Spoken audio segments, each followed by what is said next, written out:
Rabbi Yashan, the Holy Spirit, I pray.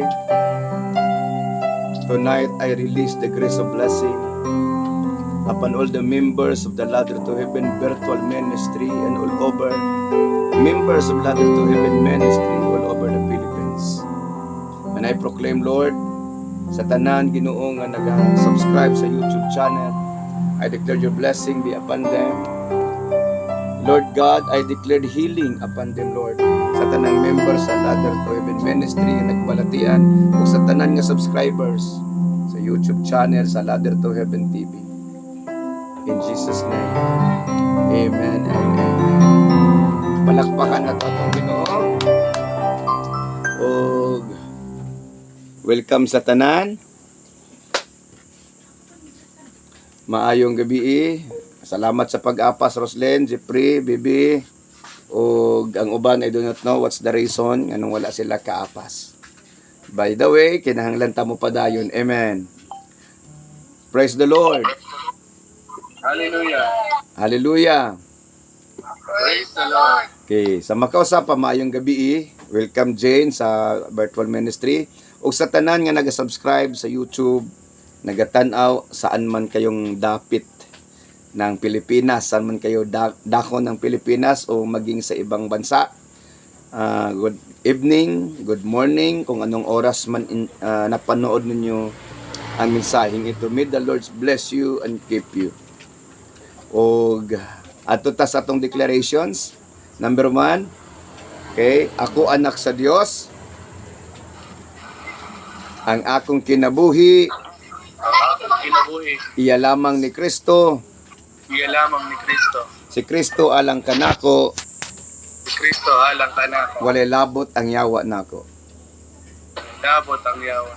I will not die, We will not die. I will live I will live. and declares the works of the Lord. Declares the words. I am blessed. I am anointed, highly favored, healthy and strong. Healthy and strong. Unsa ta? Healthy and Strong. wala na ubo dong ha, healthy and strong. Amen. Healthy and strong. Praise the Lord. Okay? Karong gabi sa gabing ito pag-uusapan natin yung the value of the scriptures. Basahin natin ang ating Biblia. Basahin natin atong Bible sa 2 Timothy chapter 3 verse 16. 2 Timothy chapter 3 verse 16. Kayong nandyan sa YouTube na nakaantabay, maaari nyo din buksan ang inyong mga Biblia upang kayo din ay makabasa, at sa lahat ng mga member natin na nandyan sa virtual ministry, sa ayon man kayong naroon sa bahay ninyo o sa trabaho ninyo, maaari nyong buksan ang inyong mga Biblia. Okay? 2 Timothy chapter 3 verse 16.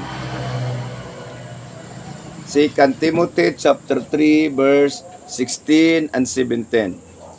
Ang tibuo kasulatan gisulat uban sa lamdag gikan sa Dios, og mapuslanon kini alang sa pagtudlo sa kamatuoran, sa pagbadlong, pagsaway, o sa pagtudlo unsaon pagkinabuhi nga matarong.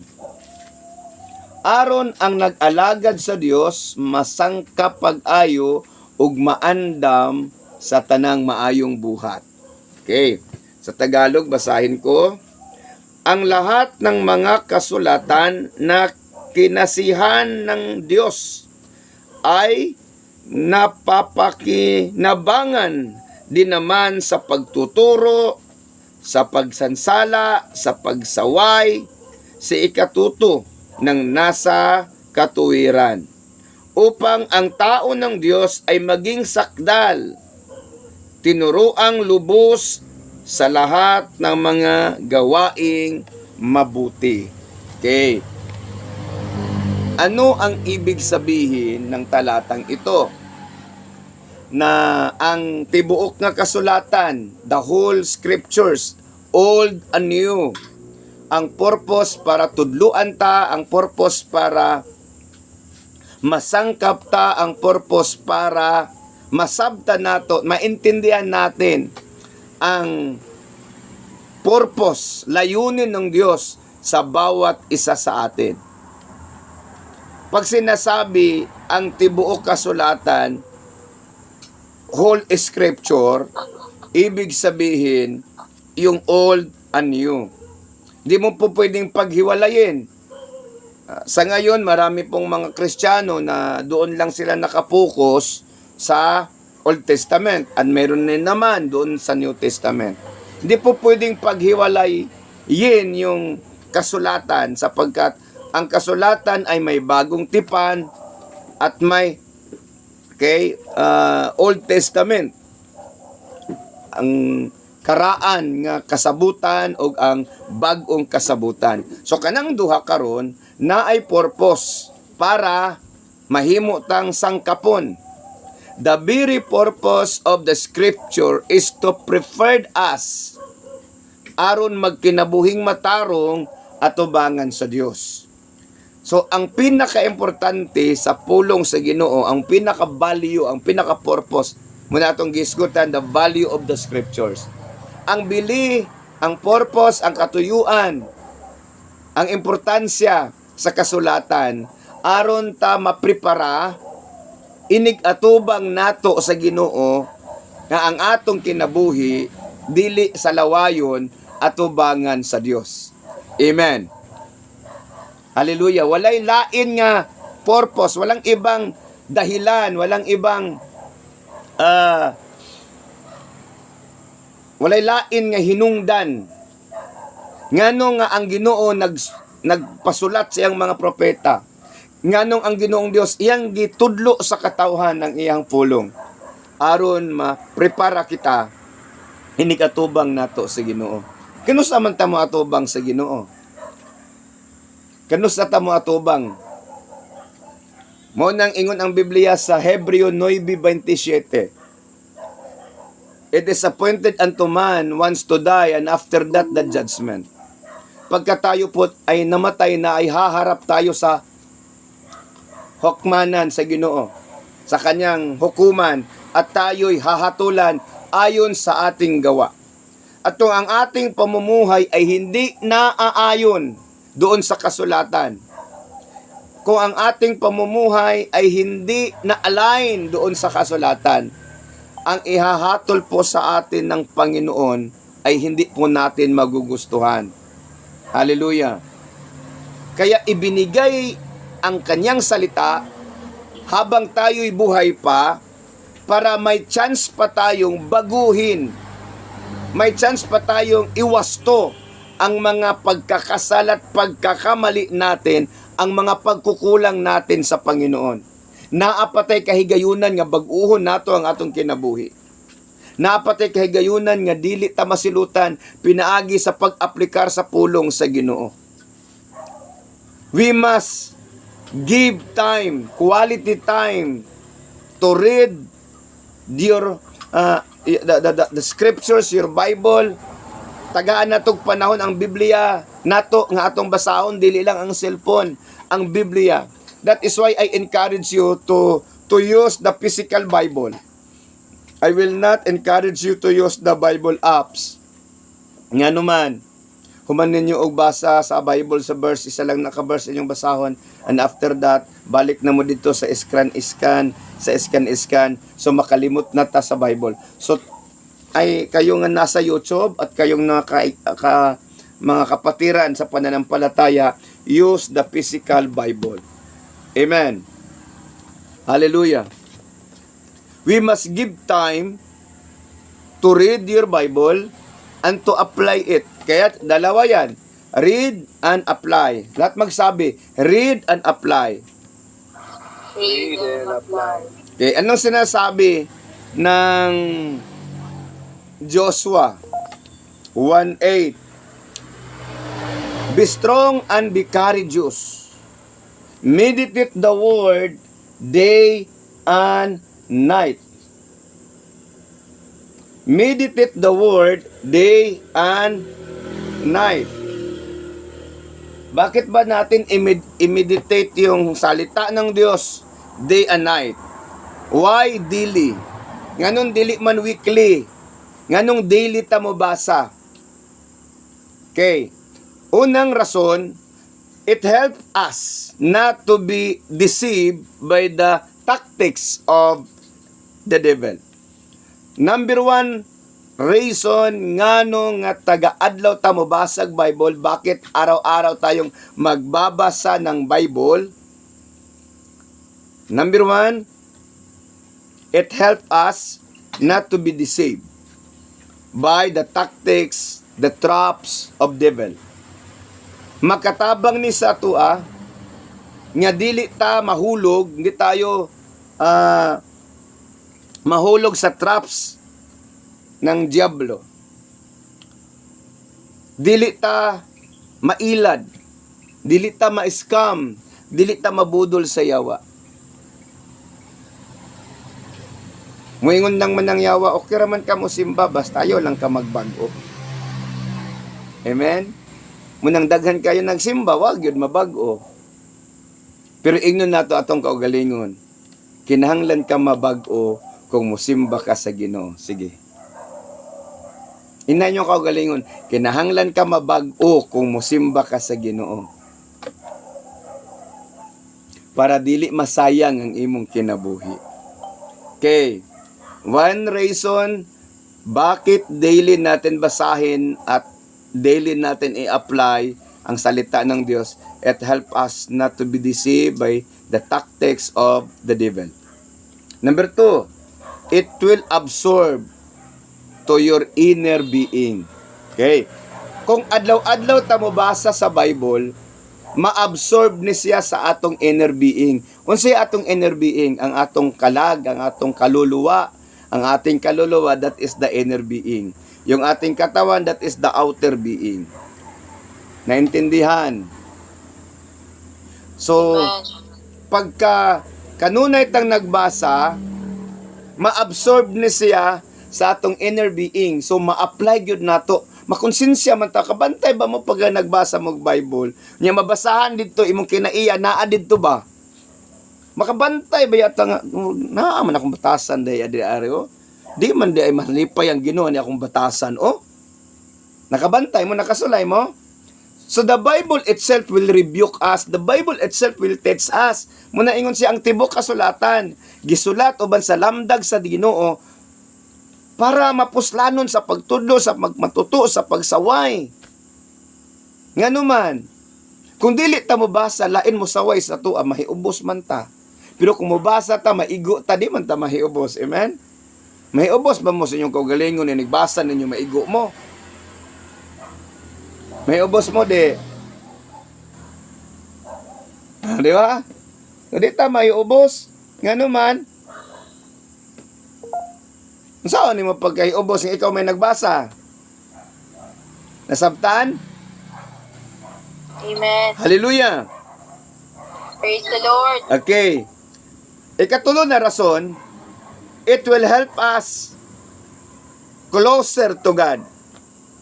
Pagka magbasa ta adlaw-adlaw, pag nagbabasa tayo ng kanyang salita at ating in-apply ito sa ating buhay, magiging malapit tayo sa Panginoon.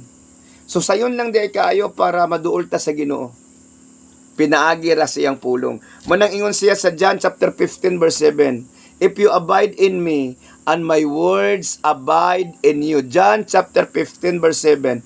Kung ang akong pulong magpabilin kaninyo o kamo kanako, you can ask anything in my name, and it shall be given to you.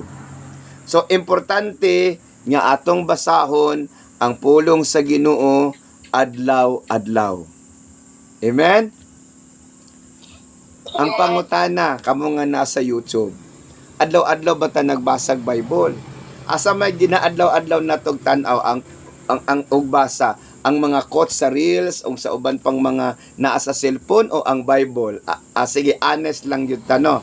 Asa man ang adlaw-adlaw natong ginaablihan, ang atong cellphone o ang atong Bible? Pangutana imong kaugalingon og asa ang adlaw-adlaw nimong giablihan?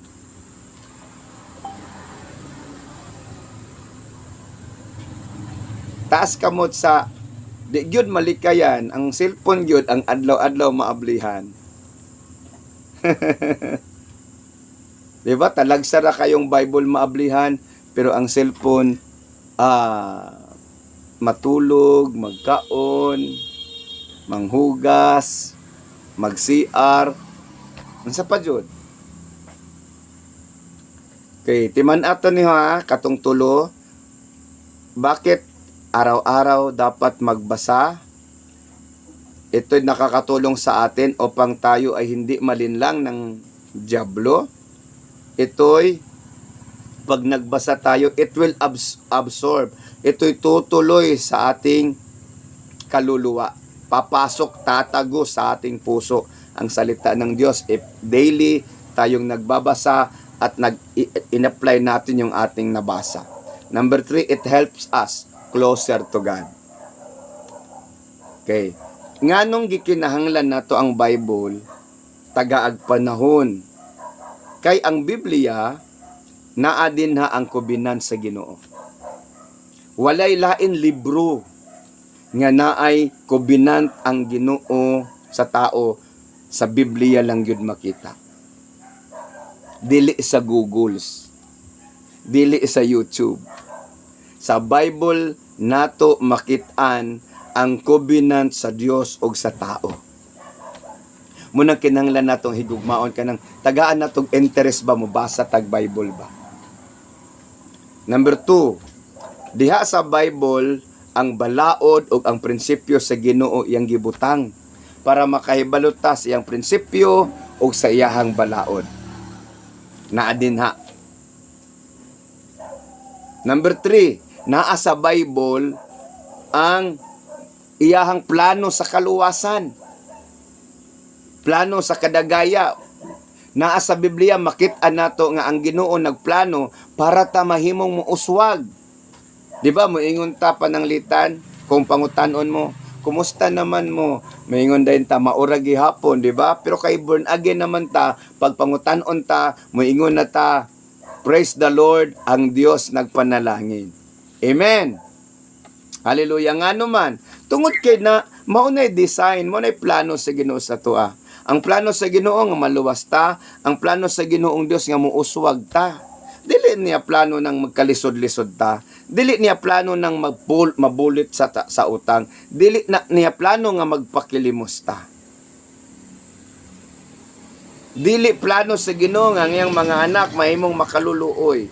Mo bitaw we must discover the purpose of God and we must have the wisdom of God para dili ta maglisod. Because the very blessing of God is not wealth.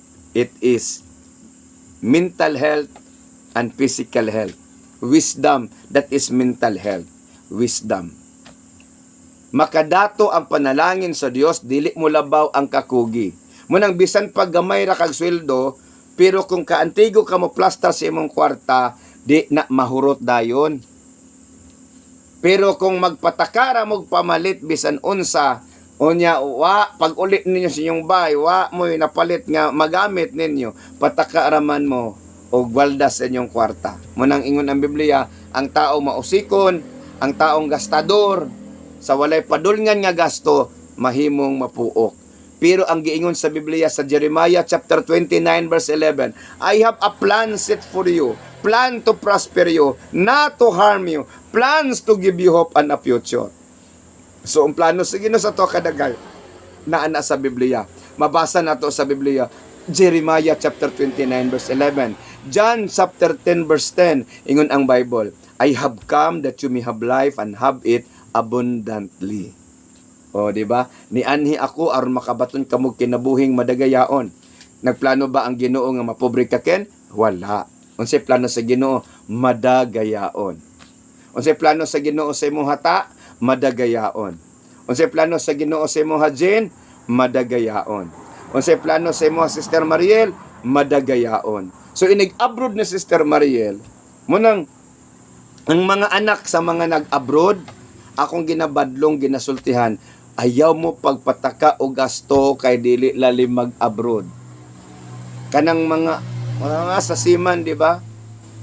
May na lang na kung naay dagat, naay kwarta. Kung wala dagat, wala naay kwarta. Kay man man. So, inigbabaan na sa barko, napabay sweldo ken? Wala na. So, gikinahanglan, ingon ang Biblia, ayuha pagpatigayon. We need the wisdom of God. Ayuha pagpatigayon para kuno kita mo uswag. So, unsay atong pangayoon sa Ginoo? Wisdom. Mo na makaplagan sa Biblia ang kaalam sa Dios. Ingon siya, the fear of the Lord is the beginning of wisdom. Unsaon man nimo pagbaton o kahadlok sa Dios kung wa ka kaila niya. Unsaon man nimo pagkaila siya kung di ka magbasag Bible. So mubasa ka ang Bible para makaila ka sa Dios, o kung makaila ka sa Dios, the fear of the Lord is the beginning of wisdom. Makabaton kag kahadlok sa Ginoo, makabaton kag kaalam nga gikan sa Ginoo. Amen. Nasabtan. Sumaplastar ang imong kinabuhi. And last, naa din na ang promise sa Ginoo. Promise sa Ginoo. Unsay day promise sa Ginoo? I will never leave you nor forsake you. Muna nang hitabo kay Sister Mariel, kay Sister Bing, tungod kay si Wilmy nag-ampo, pero dugay na kay siya nag-ampo nga iyang mama mo uli. Ingon ko, ang Ginoo mangitag pamaagi nga iyang mama mo uli. Unya, mo uli lang man ang mama niya pagka naay ka ng health issues, medical issues. So, gipauli yun siya sa Ginoo. O pagkahuman, pila ra siya kabulan, giuli na giayon na pud siya sa Ginoo para maka-abroad. Kay mag-unsa man ng sige kag trabaho, unya di na aanhin mo ang bukas. Aanhin mo ang bukas kung hindi ka naaabot ng bukas. Unsaon man na nimo imong kaugmaon, di na ka maugmaan. Unsaon man na nimo nga daghan ka kwarta, imong pamilya nagkaguliyang. Amen? Abi nimo, that is why diya sa simbahan gina-guide nato ng mga abroad, ng mga anak sa mga abroad kay makabaton na sila og loneliness. Kay wala man sila, wala ang papa, wala ang mama. Parehas anak ni Jane nga ang tawag na nila LDR, di ba? Jane, no? Unya, kanang LDR, daghan kay kaguna-huna daw sa nakato kung paano to basig na unsa na to kay naamong kunoy na manlangoy nga mga sirena ng dagat kunon na ken tinod ba na ken ay mong langoy nga mga sirena. Pero kung naa kay Ginoo, Lord, ikaw na yung bahala sa panahon akong ginaingon na kay Leslie. The Lord will protect you. Ang Ginoo man, dili man musugot ang Ginoo nga maparot ta, dili man ang Ginoo musugot nga mahimutang makaluluoy. Naa na siyang plano, so kinahanglan ta mo basag Bible. Amen. Hallelujah. So, dapat masabtan nato ni ang importansya sa Bible. Munang na ako'y acronyms, isulat ninyo. Bible, spelling sa Bible. B-I-B-L-E. O, sa spelling sa Bible? Di ba? The B-I-B-L-E. The B-I, mga kapang bata nga kanta. The B-I-B-L-E is not the words for me. Okay? I read and pray and then obey the B-I-B-L-E Bible. Karon. Tanaw na itong acronym sa Bible, ha? When you read and apply the Bible, B, you will become believers of God. Kung atong basahon ang Bible sa letter B, you will become believers of God. So kung believers na ka sa Ginoo, you belong to the kingdom of God. So naanatay assurance sa kingdom sa Ginoo. So dili man ka makabaton og assurance kung dili ka believers. Dili man ka mahimong believers kung wa kay basa-basa. Amen. Sao nimo pagtuo nga tuo magitag wakwak nga wata ka kita sige tag kadungog sa tong lulag-lulo nga wakwak taas og ngipon. Ngay bangkil na makikita tag mga tigwa nga nangapangag na unya nabilin duha na lang kangipon maalana nato wakwak kay mura na magbangkil ya mutuo taway kasiguraduhan ang pulong sa Ginoo kung atong tuuhan atong basahon Ato ang i-apply, mahimutang believers. Letter B, believers of God. Mahimutang believers of God. Then, once you are a believers of God, you are now belong to the kingdom of God. So pag maunsay manghitabo diri sa kalibutan, naa kay ulian. Na kay ulian ba kay bilong naman ka sa kingdom of God.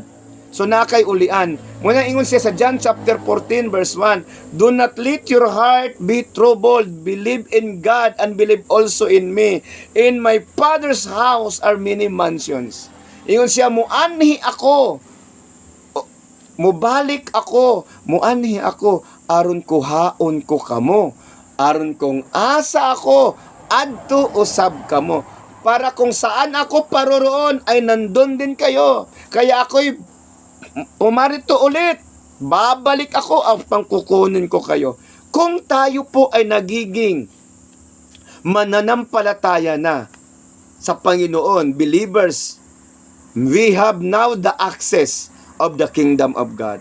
We have now the passes to the kingdom of God. That is why ang Bible, importante na ating basahin at ating isabuhay. Hindi isa utak, isa isip, isa buhay. Amen? They have many people, they have memorized the word but they never apply it. Hindi lang dapat isa isip, isa buhay.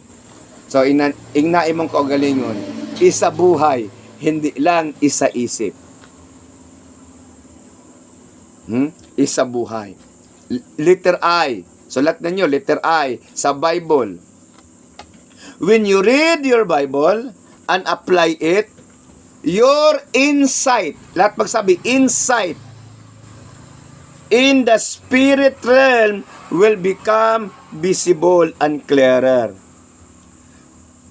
When you read your Bible and apply your insight, ang paningin mo sa espiritual na kalagayan ay magiging malinaw. So makaklaro ka ba, naadyo day imperno. Di gyud ay pwede nga walay imperno. Kay naaman sa Bible nga naay imperno. Ang Bible nagsulti nga ang imperno nasa ilalom sa yuta. Mao di ay. Nga kung buto ang bulkan, ang mugawas unsa man. Pag mubuto ang bulkan din, unsay mugawas din? Kalayo o spaghetti? Kalayo. So kinsa may naghaling didto? So iba kung makita nato, ingon ang Biblia nga ang impyerno nasa ilalom sa imong balay, nasa ilalim sa yuta. Dili lang ng impyerno graveyard ang Sheol, dili lang graveyard, place of torment.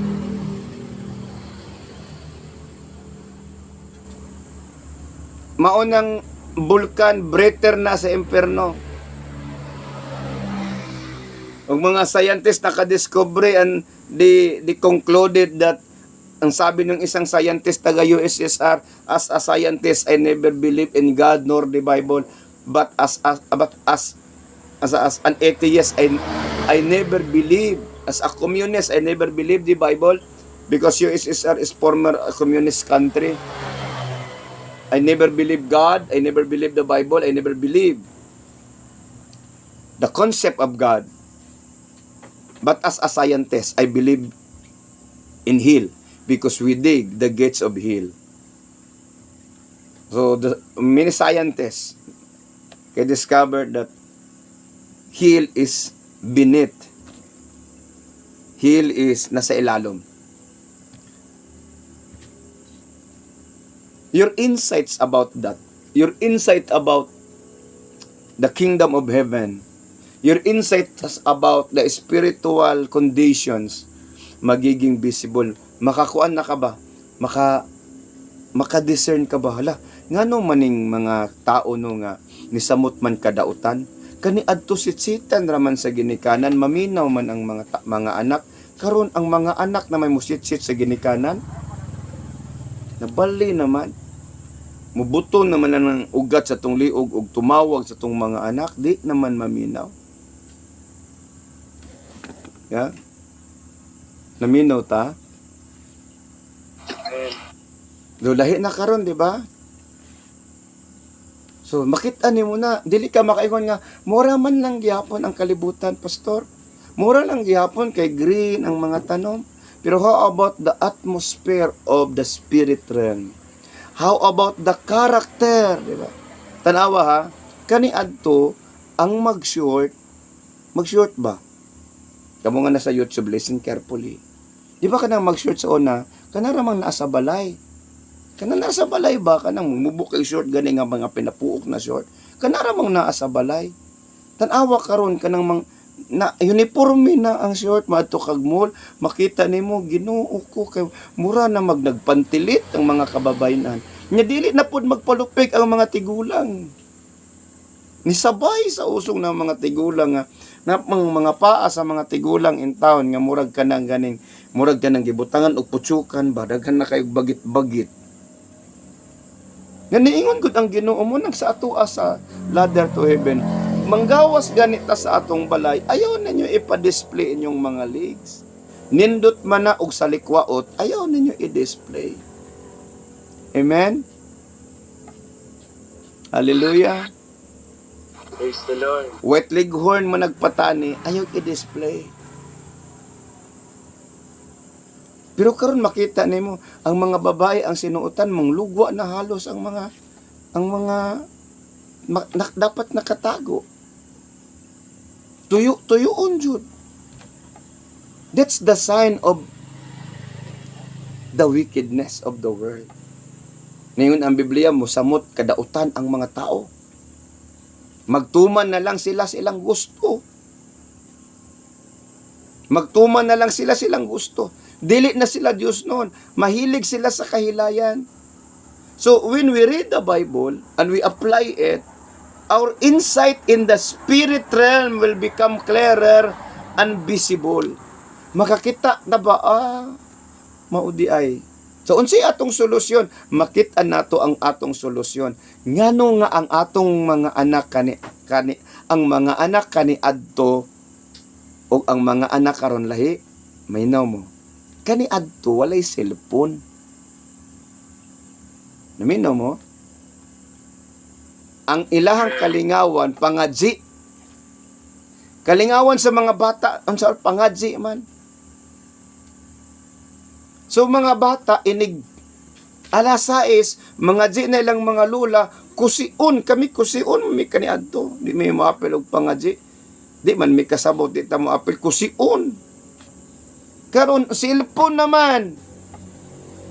So gay nag-alimpatakan ang atong mga anak, dili na maminaw kay ang ilang utok na contaminate. Isog na kayo. Imong anak ninyo kuhain nag-cellphone, di ba mag-wild? Kabantay ka, Jane? Ay mga siling, ay mga bata karon nga panahon. Munang akong anak ko nang ginakasabab, amin na. Tama na. Pag dili na to butangan og restrictions og limitation natong mga anak, sultihan ta mo kung ihatag nato sa atong mga anak ang tanan nilang gusto, we are now blindfolded of the spirit of this world. Nataptapan ta ba ang atong mga anak mosamot sila nga dili na makabaton o gugma sa pulong sa Ginoo kay cellphone naman ilaha. Pero ibalik na to sa basic. Before mag-cellphone inyong mga anak, magbasa mo sa pulong sa Ginoo. Limitahi ang inyong mga anak sa cellphone, pabasaha sila sa pulong sa Ginoo. And in that way, ang ilang kinabuhi makabaton og nindot nga kaugmaon. Kung mga wala na ta, sila dili mga imperno, kay sila mismo nakabaton og kaalam, nakabaton og salabutan, nakabaton og pagtuo diha sa Ginoo. So your insights, when you read the Bible, your insights will become clearer and visible. Namino mo? Letter B, di ba? Bible, B-I-B. Letter B, another B. When you read your Bible and apply it, your body will become a recipient of God's glory. Abi na sultihan ta mo? Di ba daghan kay mga gluta, mga mga unsa gitawag ana ken kanang mga pag-glowing skin da. Apply ba mo ana Sister Mariel? Kanang mga nus sa naw. Ikaw ta apply ba ka ana ta? Amo Emily, kamo Roslyn. Ikaw ton apply ka na ton. Abi ninyo unsay sikreto? Pastor. Ha? Abi ninyo unsay sikreto para ang atong naong mo aliwalas? Pulong sa Ginoo. Kung basahon nato ang pulong sa Ginoo, unya atong i-aplikar, our body will become a recipient of God's glory. Munang muhayag inyong naong. Ngano man, kay hayag man ang nasa sulod. Murad mugawas ang kaanyag nimo nga gikan sa sulod. Tanawan ng mga artista, make up lang man ang ilahang panglaban. Ang tinuod yun nga gwapa kanang bag-ong mata. Di ba? Kanang bag-ong mata ba?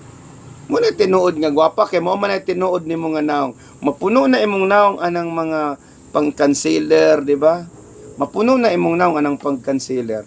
Sa may manghitabo dili naman na ikaw. Muna kung magparitoke mo sa inyong naong, dili na kamo. Amen? Ako bitaw. Oh, di ba dong? Di ba Ken? Dili man ko gwapo, dili pud ko pangit, di ba? Gwapo pa si Ken sa ako gwapo pa si Dingdong. Pero ang ako na yung panglaban, God's glory. Ngano man, kay kung unsay naa sa imong sulod, mugawas man na, your body will become a recipient of God's glory. Kamo nga nasa YouTube, ayan na sigig pang nusnos, basa na mo Bible. Bisan sa ninyo nusnos, onya imong kasing-kasing na puno sa kayugot, sa kapungot, na puno sa kalagot o kaligot-got, magmugot jud ka kung makakita ka sa imong kaaway. Pero kung nakay pulong sa Ginoo, kita kasi mong kaaway, makatawa ramang ka, may babayan na mo. Pero kung wala kay Ginoo, kita kasi mong kaaway, magpangagot imong ipon. Imong ipon, gabok na, pagkagot ni mo, mapangag ka. Nakagud man. Gulit ni mo, maglagot ka. So, kalagot, yun atong bayhan na to, kalagot, kalamit, lumugon. O, wala na. Nanay bitterness. Okay? Your body will become a recipient of God's glory. So, read your Bible and apply it. L ha? Kung mubasa mo sa Bible o i-apply nato ang pulong sa Ginoo, you will understand the love of God to you. Masabtan nimo ba ang gugma sa Ginoo sa imo? Okay? Masabtan nimo. Ngano di ay ang nganon bawalan man ta sa Ginoo ani ana, makasabot ka. Dili ka magbagot mo. Iyon ang Ginoo kay mahigugmaon nganong di man lagi ko niya pasagdan unsay akong gustong buhaton. Kay balo ba mo kung ang love gani naghatag nag restrictions. Kung ang imuhang kinabuhi gusto ka og total freedom, there is no love at all. Nganong na restrictions ang love? Ngano? Tungod kay kung walay restrictions, naay danger nagpaabot ana. Amen? Amen? Example ha? Example, kung minyo na ka, dili man pwede magsigig laag-laag ang asawa nimo nga wala ka kaibalo kung disa. Dili pwede maglaag-laag ang bana nga wala ka hibalo ang asawa kung asa ka ni adto. So naay restrictions. Ang love naay restrictions. So kung mabasa ka sa Bible, you will understand the love of God sa imong kinabuhi. Letter E. Naba mo'y nasabtan? Amen. Letter E. Kung mubasa ka og Bible, unya imong i-apply, you will be encouraged. Madasig ka, malig-on ka ba? Kung mubasa kag Bible, unya imong i-apply, malig-on ka. Bisan pagdaghan pagsulay mo abot sa imuha, makaingon lang gihapon ka. Glory be to God. Praise the Lord. Good or bad, praise the Lord. So, pangutan-on nato mo. Pagka naatay pagsulay, makabagot-bot ba yata, amen? Makabagot-bot mo, dili. Makabagot-bot. Pero kung naatay pulong sa Ginoo, human natog bagot-bot, makahuna-huna ta, Lord, pasaylo ako. Amen? Diba? Daghan kay tag maingon nga, ngano man Lord, ngano man Lord, ngano man Lord, ngano man Lord. Pero kung nagsige tagbasa, makasabot ta. Nga niingon ang Ginoo, walay pagsulay nga makadaot. Ang pagsulay, makahatag ka natog kalig-on. Muna ingon ang Biblia, consider it pure joy if you face trials of many kinds. Consider it pure joy if you face trials of many kinds. So angay di ay tang magpasalamat kung daghan tag pagsulay kay pinaagi ni ana malig-on ta.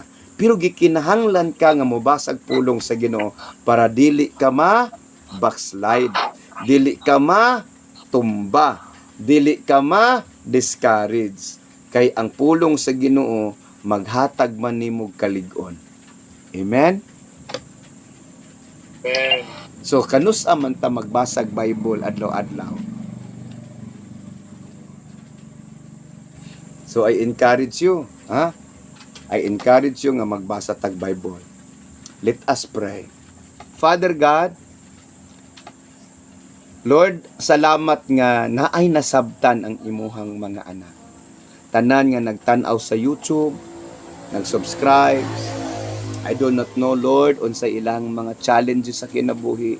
But I pray, Lord God, that you will help them. Kung naaman sila'y balatian, help them.